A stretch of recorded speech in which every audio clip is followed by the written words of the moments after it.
Friends, welcome to Vice. So last క్లాస్లో మనం polity quick facts కొన్ని చూసాము. ఇప్పుడు ఈ వీడియోలో ఇంకొన్ని క్విక్ ఫ్యాక్ట్స్ చూద్దాము. ఇది పర్టికులర్ టాపిక్ అని కాదు, ఎంటైర్ కాన్స్టిట్యూషన్ రిలేటెడ్ అండ్ సిలబస్లో ఏ పార్ట్లోంచైనా ఇది అడ్రస్ చేస్తుంది ఈ video. Okay, so before going in to the session I have a request for you. నా వీడియోస్ కానీ మీకు ఒకవేళ చాలా వాల్యూ యాడ్ చేస్తున్నాయి, మీరు బాగా నేర్చుకుంటున్నారు, యూజ్ అవుతున్నాయి అనిపిస్తే మాత్రం without delay please like the video and subscribe my channel. Okay, subscribe and support our videos so that will come up with ఇంకా మంచి క్విక్ ఫ్యాక్ట్స్ తోని, ఈజీ మెమరైజేషన్ టెక్నిక్స్ తోని will come up with more good videos. Okay, so ఇంకా ఏం late చేయకుండా మనం సెషన్లోకి వెళ్ళిపోదాము. So ఈ క్విక్ ఫ్యాక్ట్స్లో ఫస్ట్ ఈరోజు పాలిటీలో మనం ఇంపార్టెంట్ ఆర్టికల్స్ అనేవి చూద్దాం. ఓకే, మనం ఆల్రెడీ లాస్ట్ క్లాస్లో చూసాం. ఏమని చూసాము? Around there are like 470 articles అనేవి ఉన్నాయి కాన్స్టిట్యూషన్లో. అలాగే 12 షెడ్యూల్స్ ఉన్నాయి. ఓకే, ఎర్లియర్ ఎన్ని ఉండేవి? We have already scene. Okay, 395 articles ఉండేవి, 8 షెడ్యూల్స్ ఉండేవి, ఇది 12, ఇది ఇట్లా అయ్యేవి.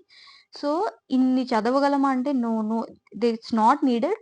అట్లీస్ట్ మనం ఇంపార్టెంట్ ఆర్టికల్స్ అనేవి కొన్ని ఇంకా గుర్తు పెట్టుకుంటే మీకు అవి ఎలిమినేషన్ టెక్నిక్లో చాలా యూజ్ అవుతుంది. ఎందుకంటే ఇచ్చిన ఆప్షన్స్ అయితే పక్కాగా దగ్గరలో అయితే ఇవ్వరు, కొంచెం దూరం ఉన్న ఆప్షన్సే ఇస్తారు. అట్లీస్ట్ మీకు ఆ దగ్గరలో ఉన్నది కంటెంట్ దేనికి రిలేటెడ్ అని గుర్తుంటే మీకు అది ఎలిమినేషన్ టెక్నిక్లో చాలా యూజ్ అవుతుంది అనమాట. సో ఇలా ఎలాంటి క్వశ్చన్స్ ఎక్స్పెక్ట్ చేయొచ్చు? ఒకవేళ మ్యాచ్ ద ఫాలోయింగ్ ఇవ్వచ్చు. ఓకే, లేదా డైరెక్ట్గానే ఈ పర్టికులర్ ఆర్టికల్ దేనికి రిలేటెడ్ అని ఇవ్వచ్చు. ఓకే, లేదా ఈ particular budget session are annual financial statement దీనికి రిలేటెడ్ ఏ ఆర్టికల్లో ఉంది అని చెప్పి కింద ఆర్టికల్సే ఆప్షన్స్ ఇవ్వచ్చు. ఓకే, సో చూద్దాము.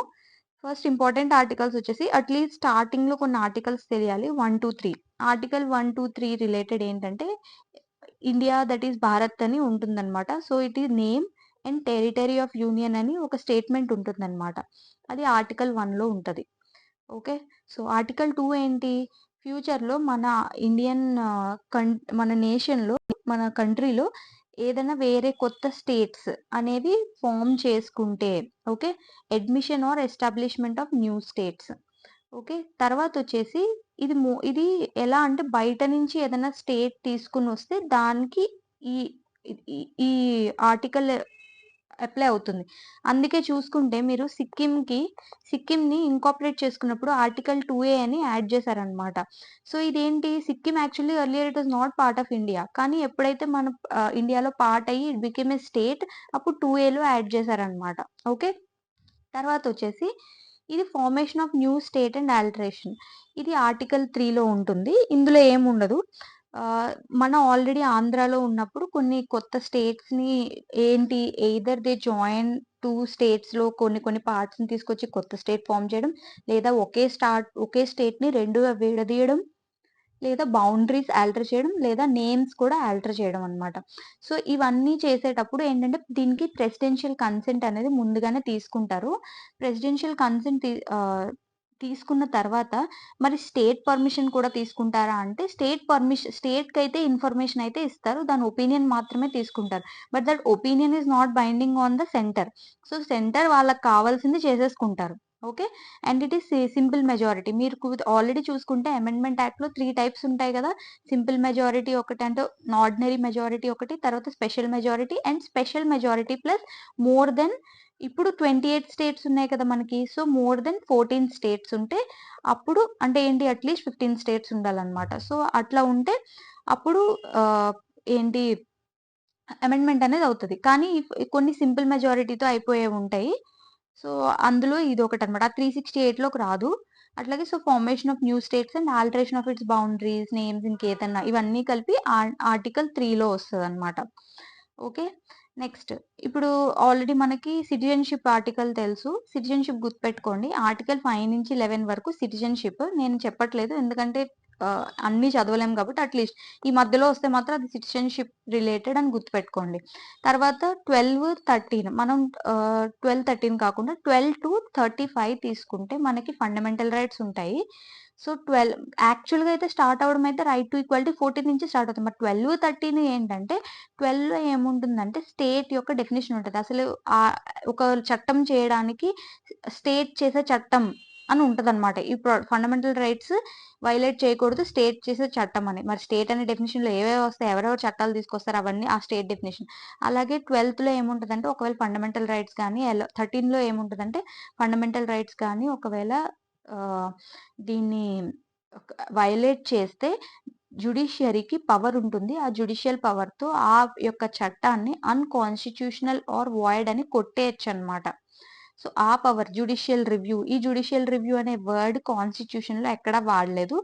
కానీ ఆ పవర్‌ని ఎందులో మనం అబ్జర్వ్ చేస్తామంటే ఆర్టికల్ 13, 32 అండ్ 226లో ఉంటాయి.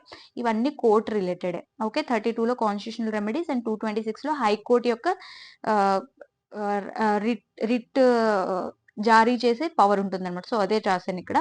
ఆర్టికల్ 32లో కాన్స్టిట్యూషనల్ రెమెడీస్, ఆర్టికల్ 5లో సో, ఇందులోని 5 రిట్స్ ఉంటాయి. మీకు హేబియస్ కార్పస్ అని, certiorari, prohibition, okay, quo warrant అని ఒక 5 ఉంటాయన్నమాట. ఇవే రిట్స్. సో, ఇది ఓన్లీ ఫండమెంటల్ రైట్స్ వైలేట్ చేసినప్పుడు సుప్రీం కోర్ట్‌కి మాత్రమే ఈ రిట్ జారీ చేసేది ఉంటుందన్నమాట. అదే రిట్స్ ఈవెన్ హైకోర్ట్ కూడా జారీ చేయొచ్చు.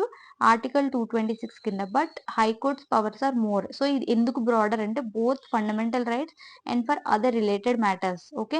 అదర్ రైట్స్ కోసం కూడా both fundamental rights and other rights కోసం కూడా హైకోర్ట్ అనేది రిట్స్ పాస్ చేయొచ్చు అనమాట. So, it is broader. ఎందులో అంటే ఇవి ఎప్పుడు జంట పక్షులు అనమాట. 230-226 రిమెంబర్ దిస్ 30-226. ఇప్పుడు ఆల్రెడీ మనం 35 వరకు ఉంటాయి. సో, 32లో కాన్స్టిట్యూషనల్ రెమెడీస్ ఇది గుర్తుపెట్టుకోండి. నెక్స్ట్ మరి 36 నుంచి ఏముంటదంటే 36 నుంచి 51 వరకు మనకి డీపీఎస్పీ ఉంటుంది. ఇది ఆల్రెడీ మనం లాస్ట్ క్లాస్‌లో చూసేసాం. So, I am not discussing this.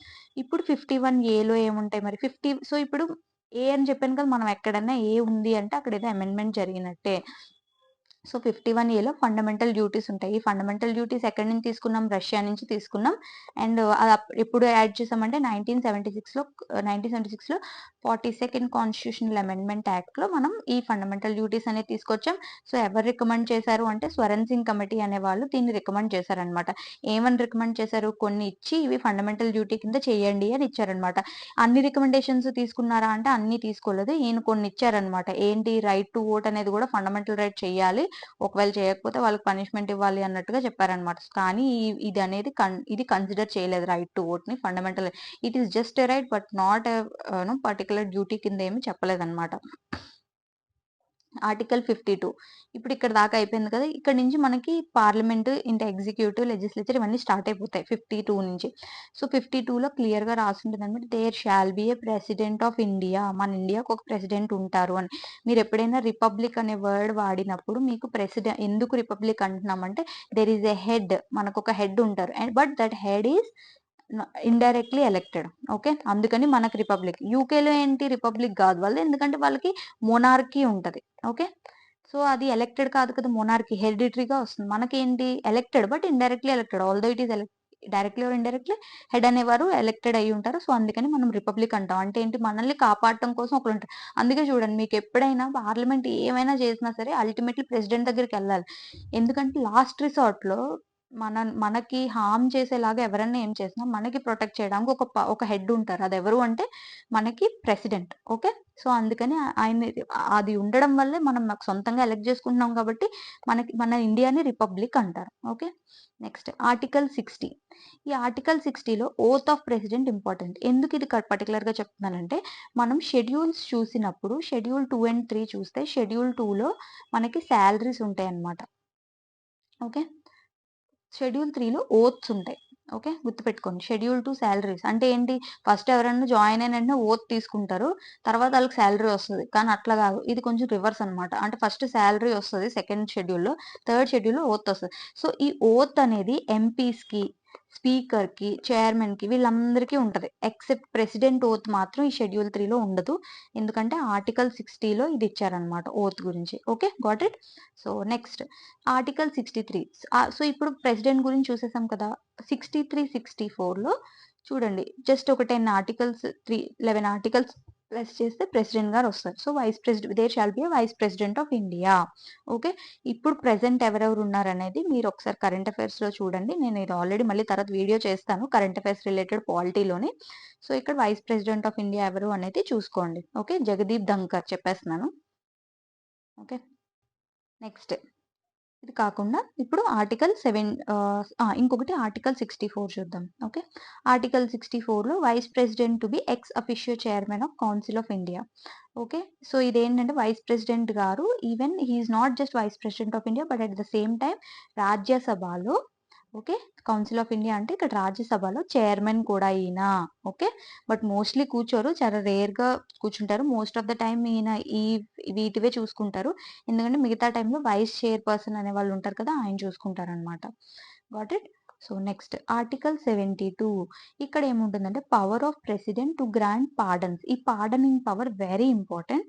Article 72. Okay. ఇంకా ప్రెసిడెంట్ అయిపోతుంది అనగా లాస్ట్ లో ఒకటి గుర్తుపెట్టుకోండి. ఓకే. ఈ పార్డనింగ్ పవర్స్ అనేవి ఉంటాయి. ఏంటి? To suspend, remit. ఈవెన్ ఒకటి గవర్నర్ ది కూడా చూసుకుంటే ఇక్కడ రాసేసాను. +89 చేయండి. 72 గవర్నర్ కి ప్రెసిడెంట్ కి ఉన్న ఆర్టికల్స్ కి +89 చేస్తే గవర్నర్ పార్డనింగ్ పవర్స్ కూడా వస్తాయి.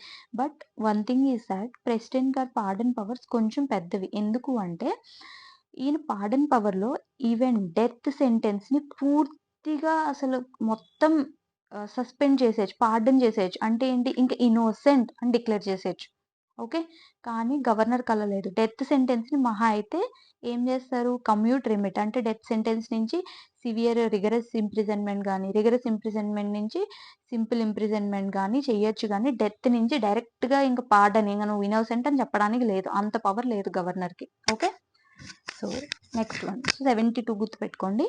నెక్స్ట్ 74. ఇప్పుడు మనకి ఈ ఎగ్జిక్యూటివ్ లో మిగతా పార్ట్లో వస్తారు ఎవరు? Prime minister, council of minister, వీళ్ళందరూ. సో మనకి 74 చదివినప్పుడు there shall be council of ministers to aid and advise the president అని ఉంటుంది. ఓకే. 75 కూడా చాలా ఇంపార్టెంట్. ఎందుకు అంటే అసలు ప్రైమ్ మినిస్టర్ అపాయింట్ చేయబడుగుతారు అండ్ అలాగే ప్రైమ్ మినిస్టర్ రికమెండేషన్స్ తో మిగతా కౌన్సిల్ ఆఫ్ మినిస్టర్స్ కూడా రికమెండ్ చేయబడతారు. ఓకే. సో ఇక్కడ పైన council of ministers headed by prime minister ఉంటారు. బట్ అపాయింట్మెంట్ రిలేటెడ్ అయితే 74(1). అదే 75(1). 75(3) వచ్చేసి collective responsibility of Lok Sabha. Okay. ఇది గుర్తుపెట్టుకోండి. కలెక్టివ్ రెస్పాన్సిబిలిటీ ఆఫ్ లోక్సభ అంటే మన పార్లమెంటరీ సిస్టమ్. అసలు పార్లమెంటరీ సిస్టమ్ అని ఎందుకంటామంటే కౌన్సిల్ ఆఫ్ మినిస్టర్స్ పక్కాగా లోక్సభలో ఏ క్వశ్చన్స్ అడిగినా ఆన్సర్ చేయాలి. ఓకే. అది ఈవెన్ డబ్బులు కావాలన్నా సరే లోక్సభ అప్రూవ్ చేస్తేనే వాళ్ళు డబ్బులు తీసుకోగలరు. Although okay. అందుకే money bill demand for grants అనేది ఓన్లీ లోక్సభలోనే పెడతారు. వాళ్ళకు మాత్రమే ఓటింగ్. అందుకని కలెక్టివ్ రెస్పాన్సిబిలిటీ. నెక్స్ట్ ఆర్టికల్ 76 మీరు గుర్తుపెట్టుకోండి. ఇదంతా అయిపోయిన తర్వాత ఎగ్జిక్యూటివ్ మనం ఆల్రెడీ ఎగ్జిక్యూటివ్ ఒకసారి చూసుకుంటే అసలు ఎగ్జిక్యూటివ్ లో ఎవరెవరు ఉంటారు? ప్రెసిడెంట్ ఉంటారు, నెక్స్ట్ వైస్ ప్రెసిడెంట్ ఉంటారు, అండ్ ప్రైమ్ మినిస్టర్ ఉంటారు. Okay. And attorney general of India అని ఉంటారనమాట. వీళ్ళంతా ఎగ్జిక్యూటివ్ కింద వస్తారు. అందుకే చూడండి 76 దాకా మొత్తం వీళ్ళే ఉంటారు. ఓకే. తర్వాత 79 ఇవి ఇక్కడి నుంచి మళ్ళీ ఇప్పుడు లెజిస్లేచర్ స్టార్ట్ అవుతుంది. ఓకే. లెజిస్లేచర్ అంటే 79 నుంచి చూసుకోండి. There shall be parliament. మనకి పార్లమెంటరీ సిస్టమ్ అడాప్ట్ చేసుకున్నాం అని చెప్తుంది 79. 79 ప్లస్ ఒక 10 ఆర్టికల్స్ తర్వాత ఫస్ట్ రాజ్యసభ, ఆ తర్వాత లోక్సభ గురించి మాట్లాడుద్ది. అందుకే చూడండి 89 chairman and deputy chairman, 93 speaker and deputy speaker. Okay. గుర్తుపెట్టుకోండి. 79 is parliament, 89 and 93. Okay. 893 speaker, chairman. Next article 100. అసలు 100 అనే నంబరు ఎలా గుర్తుపెట్టుకుంటాం అంటే ఓటింగ్ గురించి గుర్తుపెట్టుకోండి. హౌస్ లో ఓటింగ్ గురించి. ఓకే. Next 105, 192 privileges. ఇది యాక్చువల్ గా మీరు డిస్క్రిప్టివ్ ఆన్సర్ రైటింగ్, మెయిన్స్ ఏదైనా డిస్క్రిప్టివ్ ఆన్సర్ రైటింగ్ రాసినప్పుడు ఇవి చాలా ఇంపార్టెంట్ ఆర్టికల్స్ గుర్తుంటాయి అందరికి. పార్లమెంట్ కి ఇండివిజువల్ ప్రివిలేజెస్ అని and at the same time collective privileges అని కొన్ని ఉంటాయి. ఏంటి అంటే వాళ్ళని అరెస్ట్ చేయలేము అండ్ ఆ ప్రొసీడింగ్స్ ని వాళ్ళు ఏదన్నా వాళ్ళు ఎక్కడైతే లోక్సభ ప్లాట్ఫామ్ లో ఫ్లోర్ లో ఏమైతే మాట్లాడారో దాన్ని స్క్రూటినీ చేయలేదు. ఏంటి ఎవరైనా వీళ్ళు ఇట్లా మాట్లాడారని చెప్పి కోర్టులో కేసు వేయడానికి లేదు. They are completely immune. Okay. And ఇది కాకుండా ఇంకా చాలా ప్రివిలేజెస్ ఉంటాయి. వీళ్ళు చెప్పింది మాత్రమే బయటన పబ్లిష్ చేయగలరు గానీ, ఎలాంటి డిస్‌ఇన్ఫర్మేషన్ పబ్లిష్ చేయడానికి వీళ్ళు పర్మిషన్ లేకుండా పబ్లిష్ చేయడానికి లేదు. అరెస్ట్ చేయడానికి లేదు. ఒకవేళ ఏదైనా ఎంక్వైరీ ఉంటే స్పీకర్ గాని పిలిచి వాళ్ళకి ఈ ఎంక్వైరీ స్టేజ్ ఎంతవరకు ఉందని ఎలాంటి ఇన్ఫర్మేషన్ అడిగినా వాళ్ళకి హౌస్‌కి ఇన్ఫర్మేషన్ వస్తది. స్పీకర్ పర్మిషన్ లేకుండా ఎలాంటి ప్రొసీడింగ్స్ జరగవు. ఓకే. సో, 105, 192. 112. సో, మనం బడ్జెట్ అంటాం. అసలు బడ్జెట్ అనే వర్డ్ ఉందా అంటే లేదు. యాన్యువల్ ఫైనాన్షియల్ స్టేట్‌మెంట్ అని ఉంటదనమాట. సో, ఆర్టికల్ 112లో ఉంటుంది. నెక్స్ట్ వచ్చేసి ఆర్టికల్ 121, 122, 211, 212 ఇదెట్లా అంటే 122 అండ్ 212 చూడండి. ఇది court shall not inquire into the parliamentary proceedings. Okay. So, ఇది ఏంటి అంటే ఇక్కడ సుప్రీం కోర్ట్ గాని, ఇక్కడ హైకోర్ట్ గాని ఏదన్నా సుప్రీం కోర్ట్ ఆర్ హైకోర్ట్ ఏంటంటే వీళ్ళు పార్లమెంట్‌లో ఎలాంటి ప్రొసీడింగ్ జరిగినా వాటిలో ఎంక్వైరీ చేయడానికి పవర్ లేదు. సెపరేషన్ ఆఫ్ పవర్స్ అని విన్నారా? అంటే ఏంటి? ఎగ్జిక్యూటివ్, లెజిస్లేటివ్, జ్యుడిషియరీ ఒకళ్ళ దాంట్లో ఒకళ్ళు ఇంటర్ఫియర్ అవ్వకూడదు. సో, ఇక్కడ ఏమంటుందంటే జ్యుడిషియరీ, మనం ఆల్రెడీ ఎగ్జిక్యూటివ్, లెజిస్లేచర్ ఆర్టికల్ చూసాం. గుర్తుందా మీకు? ఆర్టికల్ 50. మరి ఇక్కడ జ్యుడిషియరీ, లెజిస్లేచర్‌ని సెపరేట్ చేసేదేంటి? ఎగ్జిక్యూటివ్, లెజిస్లేచర్, జ్యుడిషియరీ కదా! ఎగ్జిక్యూటివ్, జ్యుడిషియరీని సెపరేట్ చేసేది ఆర్టికల్ 50. మరిప్పుడు లెజిస్లేచర్, జ్యుడిషియరీ సెపరేట్ చేసే ఆర్టికల్ కూడా ఉంటది కదా! అదే 122. ఓకే. అది ఒకవేళ పార్లమెంట్ అయితే 122, అదే లెజిస్లేటివ్ అసెంబ్లీ అయితే 212. ఇది 212 గుర్తుపెట్టుకోండి. మరిక్కడ ఆర్టికల్ 121 అంటే ఏంటి? చెప్పండి. సో, ఆర్టికల్ 121 అంటే ఏంటంటే restriction on discussion in parliament. No discussion shall take place in parliament with respect to conduct of judges. Okay. Same ఇప్పుడు జ్యుడిషియరీ ఎలా అయితే ఇంటర్ఫియర్ అవ్వలేదు లెజిస్లేచర్‌లో, at the same time legislature కూడా జ్యుడిషియరీలో ఇంటర్ఫియర్ కాకూడదు. ఏంటి? జడ్జెస్ యొక్క కాండక్ట్‌ని డిస్కస్ చేయకూడదు. ఓకే. సో, ఇది కూడా సేమ్. ఈవెన్ హైకోర్ట్ వాళ్ళ కాండక్ట్ గాని లెజిస్లేటివ్ అసెంబ్లీలో డిస్కస్ చేయకూడదు. ఓకే. Got it? నెక్స్ట్ అసలు సుప్రీం కోర్ట్ అని అంటున్నాం కదా! ఇక్కడ నుంచి జ్యుడిషియరీ స్టార్ట్ అవుతుంది చూడండి మీరు చూసుకుంటే. 122 నుంచే స్టార్ట్ అయిపోయింది యాక్చువల్‌గా. సో, 124లో సుప్రీం కోర్ట్ అనేది మనకొక ఎపెక్స్ కోర్ట్ అని ఉంటుంది. ఇది ఎప్పుడు అసలు యాక్చువల్‌గా హిస్టరీలో ఎస్టాబ్లిష్ చేసామంటే మీకు గుర్తుంటే 1773 యాక్ట్‌లో మనం సుప్రీం కోర్ట్‌ని తీసుకొచ్చాం. Okay. This is the premier ah, highest court అన్నమాట అప్పట్లో. సో, అదే మనకిప్పుడు కాన్స్టిట్యూషన్ తర్వాత కూడా 124లో సుప్రీం కోర్ట్ ఆఫ్ ఇండియా అనేది ఎస్టాబ్లిష్ చేసుకున్నాం. ఓకే. ఇంకా ఏమున్నాయి? కోర్ట్ ఆఫ్ రికార్డ్ అని ఉంటది. 129 అండ్ 215. 129 అంటే సుప్రీం కోర్ట్, 215 అంటే హైకోర్ట్. నెక్స్ట్ తర్వాత ఆర్టికల్ 148 చూడండి క్యాగ్. ఓకే. సో, నెక్స్ట్ ఇప్పుడు స్టేట్ లెజిస్లేచర్‌కొచ్చేసాం. స్టేట్ లెజిస్లేచర్ గురించి మాట్లాడుతున్నప్పుడు స్టేట్ ఎగ్జిక్యూటివ్ ఇక్కడ కూడా ఎగ్జిక్యూటివ్ ఉంటారు కదా! ఓకే. ఈ ఎగ్జిక్యూటివ్ గురించి మాట్లాడుకుంటే 153 ఇది ఇంపార్టెంట్. మనం ఆల్రెడీ ప్రెసిడెంట్ ఎక్కడ చూసాం? Okay. 52 there shall be a president and 59 చూసినప్పుడు ఓత్ గురించి చూసినట్టున్నాం. ఓకే. సో, మరి ఇక్కడ ఎలా అంటే 50-153 ఓకే. ప్లస్ జస్ట్ ఒక 100 యాడ్ చేయండి. 101 యాడ్ చేయండి. Next appointment of governor. So, governor అనేవాళ్ళు ఎలెక్ట్ కాదు అపాయింటెడ్ 155. పార్డనింగ్ పవర్స్ ఇందాక ఆల్రెడీ చూసాం. సో, ప్రెసిడెంట్‌కి పార్డనింగ్ పవర్స్ చూసాం కదా! ఏమని చూసాం? 72 అండ్ ఇక్కడ ప్లస్ 89 చేస్తే 161 అని చూసాం కదా! అదే ఇక్కడ ఇచ్చారు. ఓకే. 89 ప్లస్ చేస్తే మీకిక్కడ 161 పార్డనింగ్ పవర్స్ ఉంటాయి. నెక్స్ట్ ఇప్పుడు మనం ఆల్రెడీ అటార్నీ జనరల్ చూసాం. అటార్నీ జనరల్ ఎంతని చూసాం మనం ఇక్కడ 76. ఓకే. మనకిక్కడ ఎంతొచ్చింది? 166. ఓకే. 76, 166, 166, 166 ఇది గుర్తుపెట్టుకోండి. ఓకే. Advocate general. ఇది మనకి స్టేట్ లాయర్ అన్నమాట. State highest lawyer. గవర్నమెంట్‌ని రిప్రజెంట్ చేసే లాయర్ అన్నమాట వీళ్ళు. నెక్స్ట్ 169లో ఏముంటుంది? మనం ఇప్పుడు మరి అసలు మనం ప్రిపేర్ అయ్యేదే ఒకవేళ ఏపీపీఎస్సీ గురించి చదువుతున్నాం. ఒకవేళ ఏపీపీఎస్సీ గురించి చదువుతుంటే మన స్టేట్ లెజిస్లేచర్ గురించి తెలియాలి కదా! సో, లెజిస్లేటివ్ కౌన్సిల్ క్రియేషన్ అంటే ఇప్పుడు లెజిస్లేటివ్ అసెంబ్లీ మనదేంటి బైకామరల్. ఎన్నున్నాయి అలాగా బైకామరల్ చెప్పండి. కింద కామెంట్ సెక్షన్‌లో చెప్పండి. బైకామరల్ ఎన్నున్నాయి? ఎర్లియర్ అయితే ఎన్నుండేవి? 7 ఉండేవి. ఇప్పుడు ఎన్ని ఉన్నాయి? 6 ఉన్నాయి. ఎందుకు? ఆ ఒక్కటి ఎక్కడ పోయింది? జేఎండ్‌కే, Jammu and Kashmir. Okay. So ఇప్పుడు మనకు ఓన్లీ 6 ఉన్నాయన్నమాట. సో లెజిస్లేటివ్ కౌన్సిల్, అసలు లెజిస్లేటివ్ కౌన్సిల్ క్రియేట్ అవ్వాలన్నా, అబాలిష్ అవ్వాలన్నా అంతా సెంటర్ చేతిలోనే ఉంటది. Okay. Just state government only request మాత్రమే చేయగలరు. మళ్ళీ ఇది ఒక పెద్ద డిబేట్ లెజిస్లేటివ్ కౌన్సిల్‌లో. ఓకే. ఎమ్మెల్సీస్ అంటారు వాళ్ళని. ఓకే. ఎమ్మెల్సీస్. ఇందులో మళ్ళీ రకాలుంటారు. కోటాస్ ఉంటాయి వాళ్ళకి. ఎవరెవరు ఎంతెంత అని చెప్పి గవర్నర్ కొంతమందిని అపాయింట్ చేస్తారు. వాళ్ళెంతమంది ఇవన్నీ ఉంటాయి. అది మనం తర్వాత చూద్దాము నెక్స్ట్ క్లాస్‌లో. ఆర్టికల్ 214 ఇప్పుడు మన హైకోర్ట్ అన్నమాట. ఓకే. 124 వచ్చేసి సుప్రీం కోర్ట్. మరి దీన్నే కొంచెం అటు ఇటు చేయండి. 2 ఫస్ట్‌కి తీసుకురండి. 214 హైకోర్ట్ ఆఫ్ స్టేట్స్. 239 గుర్తుపెట్టుకోండి. ఇది ఢిల్లీకి రిలేటెడ్. ఇది అసలు యాడ్ చేసింది ఏఏ అంటే చూడండి 2 టైమ్స్ ఇది అమెండ్మెంట్ అయింది. ఎప్పుడు 1991లో 61st constitutional amendment act, 69th constitutional amendment act అనుకుంటా.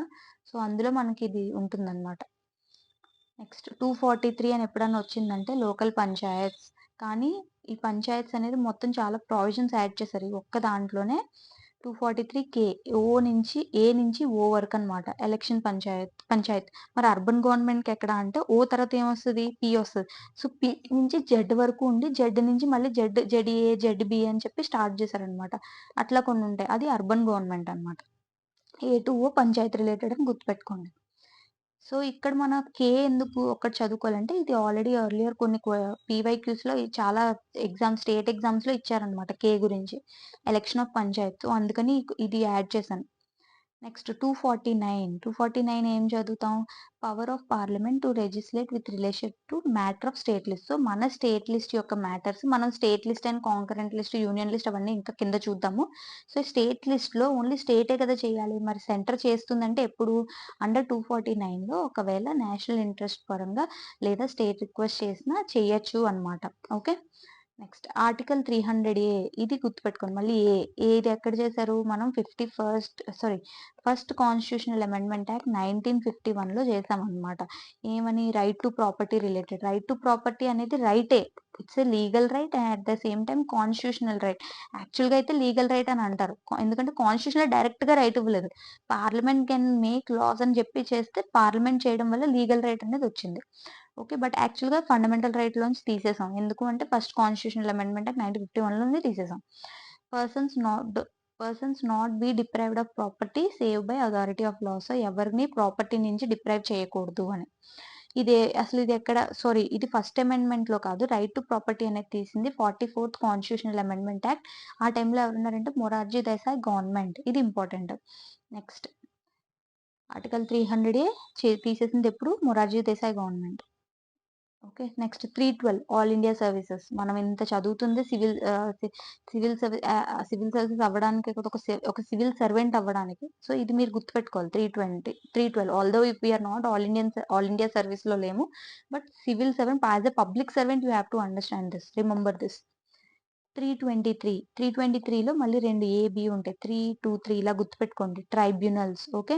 ట్రై అంటే ఏంటి? 3. సో 3 2 సార్లు వస్తదన్నమాట. ఓకే. ఏ అండ్ బి అని వస్తాయి. 3, 2, 3 అని ఉంటది. ట్రైబ్యునల్స్. ఓకే. పార్ట్ 14లో ఉంది. పార్ట్స్ అవసరం లేదు mostly.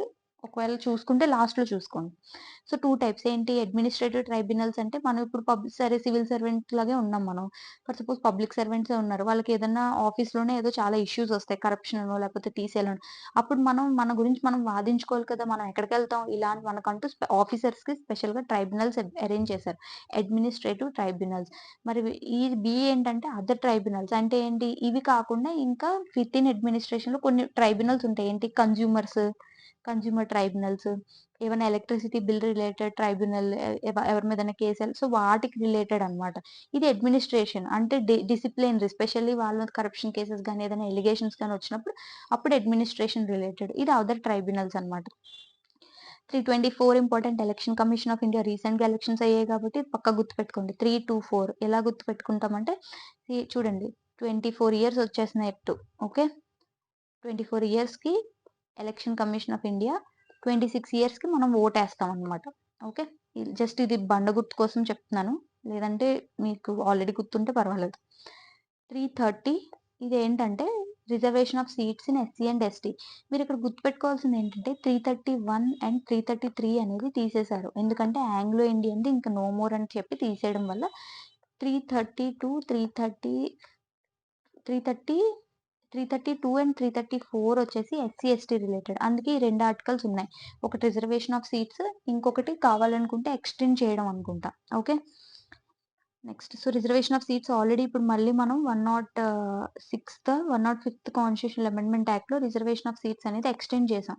Okay. 105 constitutional amendment act లో వీళ్ళకి సీట్స్ ఎక్స్టెండ్ చేసాం ఇంకో 10 ఇయర్స్. ఓకే. అప్పటి నుంచి ఇది 10 ఇయర్స్ ఎక్స్టెండ్ అవుతూనే ఉంది. ఈసారి వచ్చింది 105 కాన్స్టిట్యూషనల్ అమెండ్మెంట్ యాక్ట్.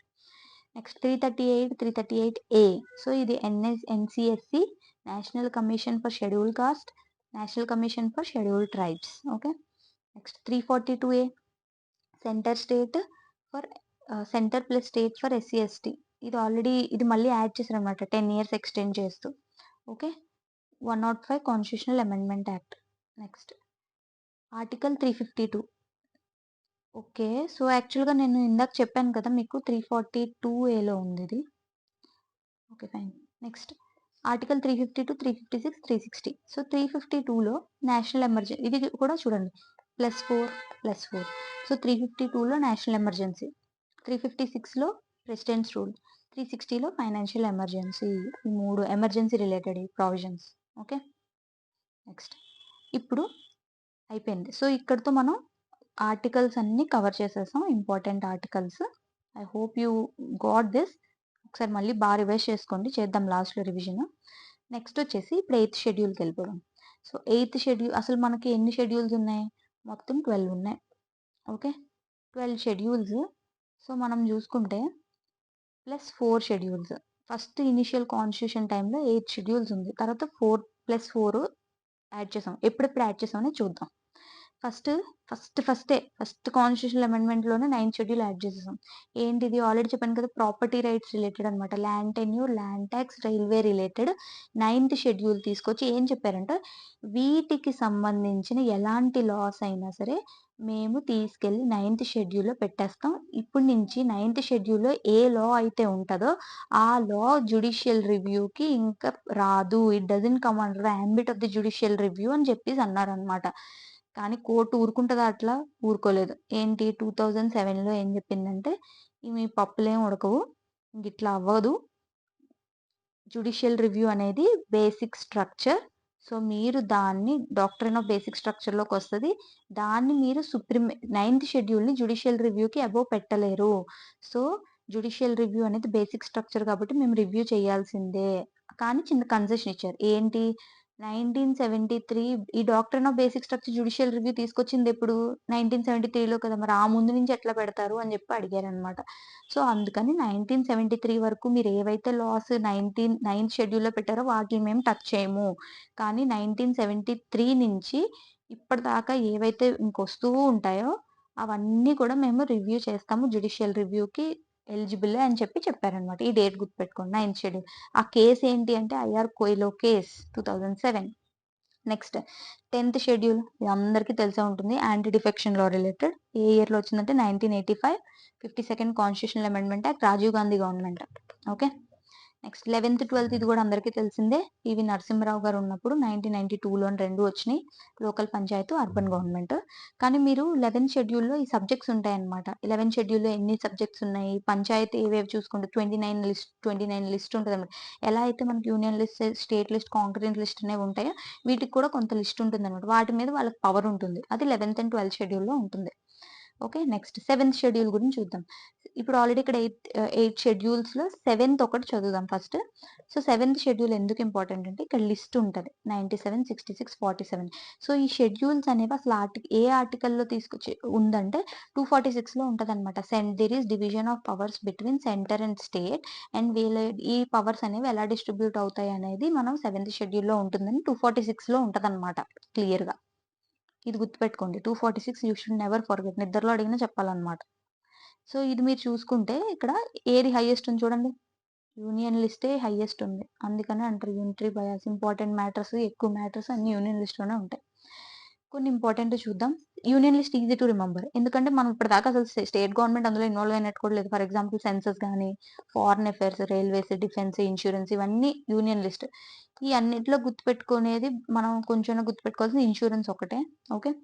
ఇది కాకుండా మనకు వేరే అసలు స్టేట్ లిస్ట్ ఏమేమి ఉన్నాయంటే చూడండి, పోలీస్ ఎప్పుడు చూసినా మనకి చాలా మూవీస్ లో చూస్తాం. స్టేట్ గవర్నమెంటే ఇన్వాల్వ్ అయి ఉంటుంది పోలీస్. ఓకే. డైరెక్ట్ గా చీఫ్ మినిస్టర్ గురించి వాళ్ళు ఆలోచిస్తారు కానీ మోదీకి ఆన్సరబుల్ అని అనుకోరు. Okay. Next health, sanitation. Health కూడా ఇంపార్టెంట్. హాస్పిటల్స్ కానీ ఏమన్నా కానీ స్టేట్ గవర్నమెంట్ చేతిలో వస్తుంది. అందుకే చూడండి ఆరోగ్యశ్రీ, ఈ కార్డు. కానీ సెంట్రల్ గవర్నమెంట్ హెల్త్ ఎప్పుడైనా చూడండి బీమా యోజన, ఆయుష్మాన్ భారత్ ఏంటి ఇన్సూరెన్స్ రిలేటెడ్. అందుకని చూడండి ఆయుష్మాన్ భారత్ ఎవరిది? మోడీ గారి స్కీమ్. ఇన్సూరెన్స్ సెంట్రల్ లిస్ట్ అనమాట. కానీ మిగతా చూడండి హెల్త్ స్కీమ్స్, హాస్పిటల్స్, బెడ్స్ ఇవన్నీ ఎక్స్పెండిచర్ గురించి హెల్త్ రిలేటెడ్ అన్నమాట. ఓకే. అగ్రికల్చర్ కూడా మనకు తెలుసు. ఓకే. ఫార్మర్స్ అది స్టేట్ కి ఇచ్చేసారు. అందుకనే చాలా స్కీమ్స్ చూడండి సెంట్రల్ గవర్నమెంట్ 6,000 రూపీస్ ఇస్తుందా స్కీమ్ కి, పిఎం కిసాన్ లో. స్టేట్ గవర్నమెంట్ ఉంటే ఇంకా ఎడిషన్ చేసి ఇవన్నీ సబ్సిడీలు ఇస్తుంది. సో అగ్రికల్చర్ అనేది దగ్గరుండి ఇది డీసెంట్రలైజ్డ్ అయితేనే బాగుంటుందని చెప్పి అగ్రికల్చర్, లోకల్ ఇష్యూస్. ఎందుకంటే నార్త్ ఇండియాలో లోకల్ ఇష్యూస్ ఉంటాయి. ప్రతి స్టేట్ కి ఒక్కొక్క లోకల్ ఇష్యూస్ ఉంటాయి. ఆ సెంటర్ ఓవరాల్ గా కంట్రోల్ చేయలేదు కదా, అందుకే అగ్రికల్చర్ తీసుకెళ్లి స్టేట్ లిస్ట్ లో పెట్టారు. నెక్స్ట్ రైల్వే పోలీస్ గుర్తుపెట్టుకోండి. ఎందుకంటే ఇది కూడా ఓవరాల్ సెంట్రలైజ్డ్ కాదు. రైల్వే పోలీస్ అనేది స్టేట్ లిస్ట్ లోకి వస్తుంది. నెక్స్ట్ పంచాయత్ రాజ్. ఇది కూడా డీసెంట్రలైజేషన్ ఆస్పెక్ట్ నుంచి ఆలోచించండి. బాగా అడ్మినిస్టర్ చేయాలంటే డీసెంట్రలైజ్డ్ గా ఉండాలి ఇది. ల్యాండ్ రిఫార్మ్స్, అగ్రికల్చర్ మీరు ఇక్కడే లింక్ చేసుకోవచ్చు ఎందుకు స్టేట్ లిస్ట్ లో పెట్టారని. నెక్స్ట్ ప్రిజన్స్ కూడా అంతే డీసెంట్రలైజ్డ్. ఇది కూడా చూసుకునేది ఎవరు అంటే స్టేటే చూసుకుంటది. ఓకే. ప్రిజన్స్ ఎలాగ చెయ్యాలి అని చెప్పి, ఎలా చూసుకోవాలి, వాటిలో కండిషన్స్, టార్చర్ పెట్టకూడదు ఇవన్నీ. ఎందుకంటే పోలీస్ ఆల్రెడీ స్టేట్ లిస్ట్ లోకి వచ్చిందంటే ప్రిజన్ కూడా ఇందులో వచ్చేయచ్చు కదా. Public order. ఎప్పుడైతే మీకు పోలీస్ ఇక్కడ ఉన్నారో, ప్రిజన్ ఇక్కడ ఉందో, obviously public order, law and order maintain చేయడం కూడా స్టేట్ యొక్క బాధ్యతే. ఇప్పుడు కాంకరెంట్ లిస్ట్. మరి స్టేట్ సెంటర్ రెండూ చెయ్యొచ్చు, ఎవరైనా చేయొచ్చు వాళ్ళ వాళ్ళ రిక్వైర్మెంట్ బట్టి అని చెప్పి. For example economic planning, okay, criminal laws కానీ, పాపులేషన్ అండ్ ఫ్యామిలీ ప్లానింగ్ కానీ, ఎడ్యుకేషన్ కానీ, ఫారెస్ట్. చూడండి ఫారెస్ట్ కాంకరెంట్ లిస్ట్ ఎవరైనా చేయొచ్చు. ఎడ్యుకేషన్ సెంటర్ ప్లస్ స్టేట్ ఎవరైనా చేయొచ్చు. Okay. Family planning centre plus state ఎవరైనా చేయొచ్చు. Marriage, divorce, adoption, electricity. ఇది కాంకరెంట్ లిస్ట్ ని బాగా చదవండి. ఈ మర్చిపోయినా ఇవి ఎలాగైనా గుర్తుంటాయి మీకు. ఎలిమినేషన్ టెక్నిక్ లో మీకు అసలు కాంకరెంట్ లిస్ట్ అనగానే ఈ టాపిక్ గుర్తు రావాలి. ఇది అడగకపోయినా చెప్పాలి, ఇది ఎలిమినేషన్ లో చేయాలి. ఓకే. నెక్స్ట్ ఇప్పుడు 8th షెడ్యూల్. 7th చూసేసాం కదా, 8th షెడ్యూల్కి వచ్చేద్దాం. 8th షెడ్యూల్ అసలు ఏముంటాయి? లాంగ్వేజెస్ గురించి మాట్లాడతాం. మన కరెన్సీ నోట్లో చూస్తే బోల్డ్ లాంగ్వేజెస్ ఉంటాయి. అన్నీ ఉంటాయి అంటే ఆ 22 అందులో ఇరుక్కోవు.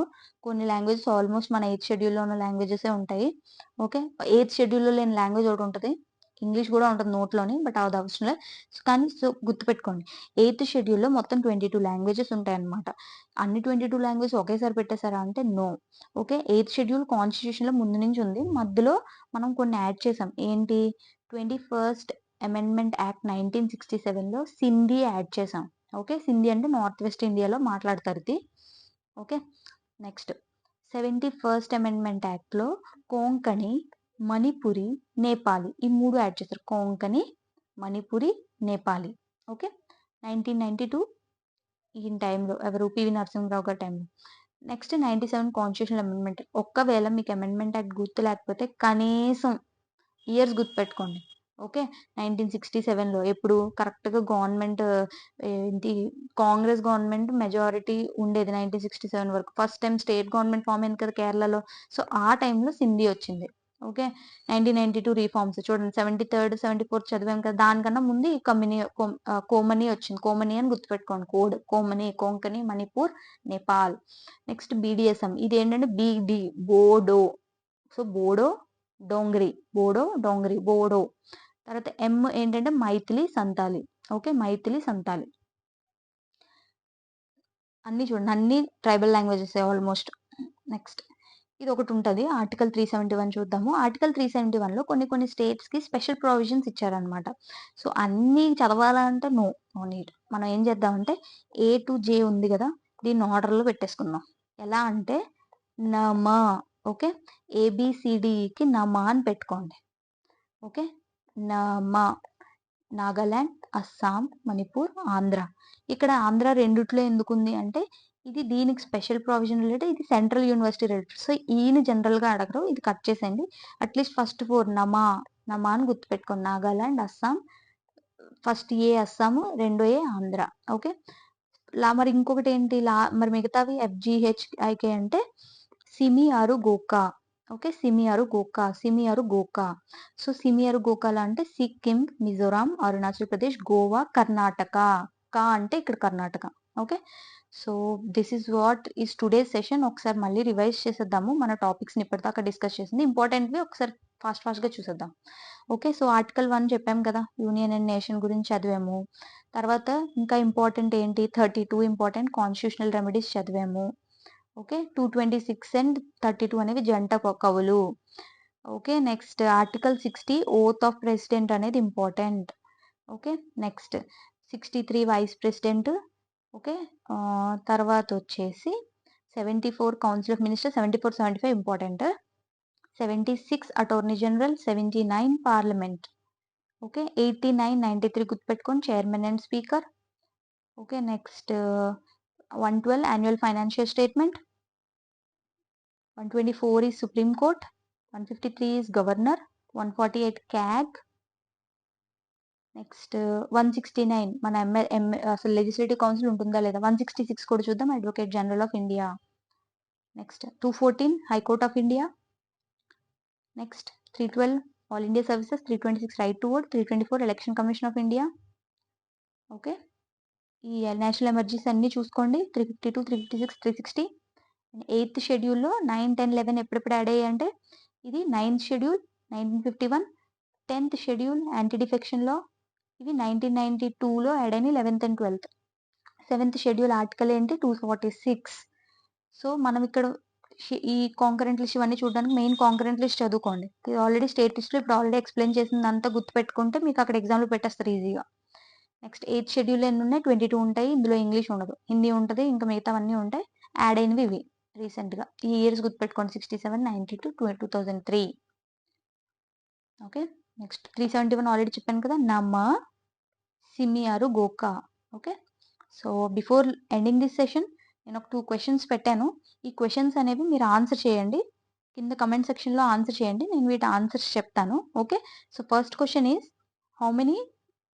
How many parts, articles, schedules was there in original Indian constitution. ఇది ఆల్రెడీ నేను డిస్కస్ చేశాను. సో ఆన్సర్ ఏంటో పెట్టాను కింద. Next prevention of cruelty to animals is listed in which list. ఇది నేను చెప్పలేదు, సో మీరు గూగుల్ చేసి ఇదేంటో చెప్పండి. Okay. Prevention of cruelty to animals ఏ లిస్ట్లో ఉంది. ఇవి ఆల్రెడీ PYQs. సో మీరు పక్కాగా వీటిని ఆన్సర్ చేయాలి, ట్రై చేయండి. అట్లీస్ట్ మీకు తెలియాలి ఇవి ఏంటి అనేది. ట్రై చేసి కింద కమెంట్ సెక్షన్లో పెట్టండి. I hope you like this session and please subscribe. చెప్పాను కదా, మీకు ఒకవేళ ఈ సెషన్ కానీ చాలా బాగా చెప్పారు, నచ్చింది, నేను చాలా నేర్చుకున్నాను, నాకు తెలియని టాపిక్స్ కూడా నేను ఈరోజు బాగా నేర్చుకున్నాను అని కానీ మీకు ఏదో ఒక పాయింట్లో అనిపిస్తే మాత్రం సబ్స్క్రైబ్ చేయండి కింద. ఓకే. మళ్ళీ నెక్స్ట్ సెషన్లో కలుద్దాం. Thank you.